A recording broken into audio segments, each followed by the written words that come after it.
retrouvons aujourd'hui pour une réunion de l'ESIC. Alors qu'est-ce que l'ESIC? En réalité, c'est la société européenne qui s'intéresse au syndrome douloureux vésical et plus spécifiquement à une de ses entités qui est la cystite interstitielle. Alors qu'est-ce que la cystite interstitielle? Au départ, c'était un peu un fourre-tout, on mettait en réalité toutes les douleurs vésicales dans cette pathologie, alors qu'en réalité, c'est une pathologie beaucoup plus précise qui consiste à la perte des glycosaminoglycanes, qui sont en fait la partie imperméabilisante de la partie interne de la vessie.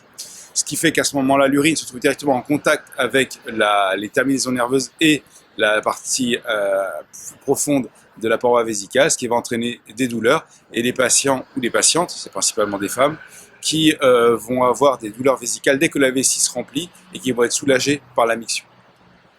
Alors c'est une pathologie qui n'est pas très fréquente, mais qui, en revanche, et aussi de ce fait-là, n'est pas très bien connue, et il existe une vraie errance médicale des patientes avant que le diagnostic soit posé. Ce qui pose vraiment un problème, puisque nous savons qu'en parallèle, nous avons aujourd'hui des traitements qui sont tout à fait efficaces, soit par la bouche, par voie orale, qui apportent directement des glycosaminoglycanes au niveau de la vessie, soit localement avec des instillations de différents produits qui vont également là avoir un effet régénératif au niveau de cette couche imperméabilisante. Donc une pathologie qui malheureusement reste mal connue et sous-diagnostiquée alors qu'on a des traitements à disposition, ce qui est vraiment dommage.